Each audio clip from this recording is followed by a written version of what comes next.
Hello, this is David King of singleadultministry.uk. Welcome to our author podcast. In these podcasts, we give the opportunity to an author or speaker to share an inspirational thought of their own choice and in their own words. May you be inspired and encouraged by what you hear. Hi everyone, it's Dr. Sara Jayne McLeod here, and I run the Adam Me Eve agency. This is an offline Christian personal introduction service. I also offer singlehood coaching and dating advice. Today, we are going to be talking about where the good men are. Lord, they seem to be hiding from me. Where are the good men? Well, let me just keep it nice and simple for you. The good men, drum roll please, are everywhere. They are everywhere. They ride the buses and trains we do on our way to work. They attend churches outside our local fellowships. They go to concerts and birthday parties. They're parents of other children that attend our children's schools. They walk the same streets we do and breathe the same air. Good men are everywhere. The issue is, our definition of a good man can be slightly or heavily influenced by the wrong sources. That sometimes we have these grand lists of what our future spouses should be that are not really biblically based and won't really ensure good quality marriage. Not essential for that. Okay, I'll give you an example. Okay, so they got to be over 6 foot and be a cross between Idris Elba and Anthony Joshua. And then they gotta, be bilingual and volunteer at a children's home, preach like T.D. Jakes, own their own property, and the list goes on. And don't forget the 6-pack. They gotta have all these things because that is what a good man is. However, if we tear away from those preferences, those are not the actual needs or essential ingredients of a good man according to the Bible. The Bible simply talks about being a believer, born again, having an intimate relationship with Christ. If we borrow from the advice of Paul, when it talks about how we should elect deacons and bishops, someone sober, can make good decisions, godly decisions, not given to wine. Their reputation is provable, their character is intact. These are the things that really matter, and the rest is negotiable. The rest is preferential. But what if God may want to give you what you need in a package you didn't expect? Maybe your good man is from a different cultural and ethnic background.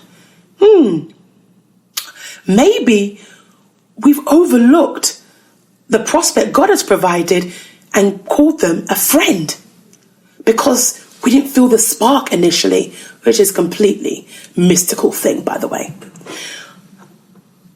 I don't think it's God's role, and he doesn't choose our spouses for us, but it is his job to provide prospects. But if we can't correctly identify a good man, we will never find them.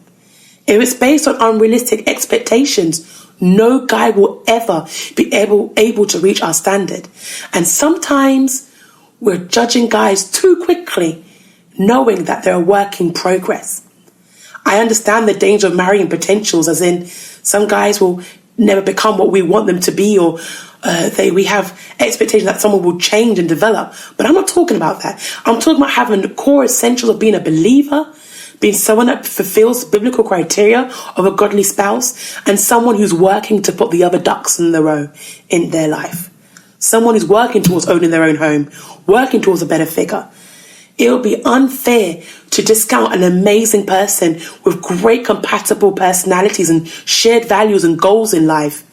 And we say bye-bye to them and say they're not a good man simply because they're 2 inches shorter than we would like them to be.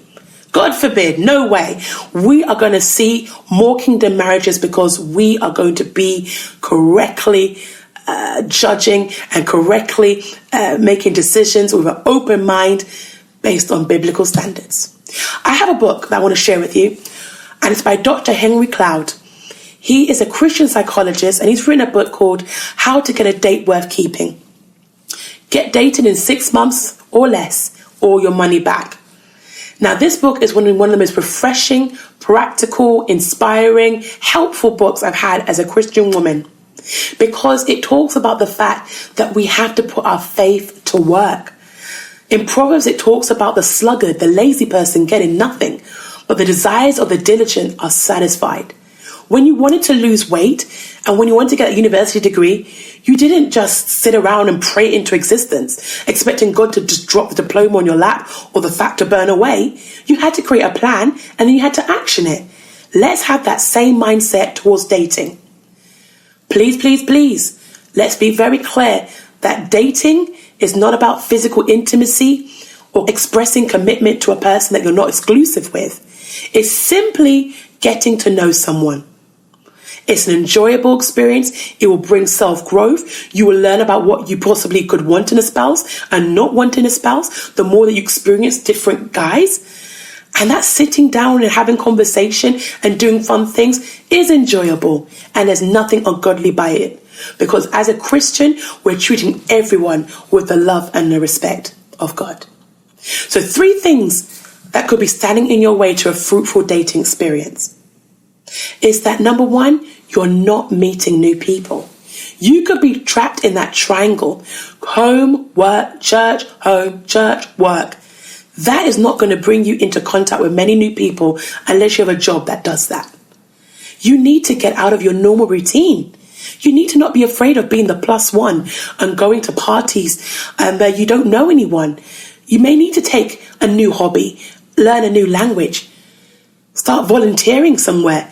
You need to actually make the effort to meet new people. Or how are you going to come across marriage potentials?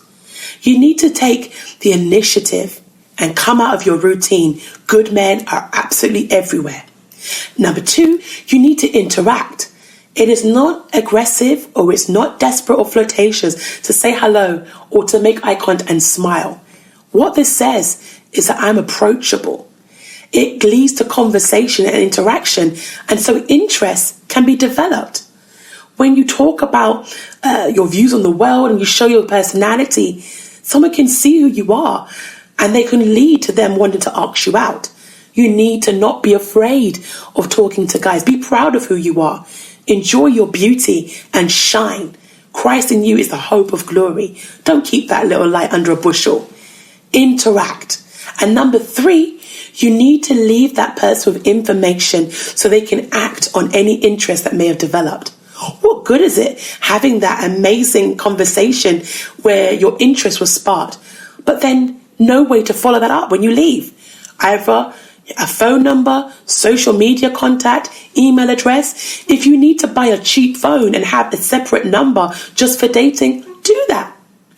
You may meet a few weirdos, but what if you meet the amazing guy that God has for you? It's not worth passing it up by remaining passive and isolated and stagnant. You become a more interesting person the more that you do and the more that you get out there and you interact with other people. You got to meet new people, you got to interact with them and lead them with information to act upon it. Be available, be eligible, be accessible. These are 3 components for getting dates.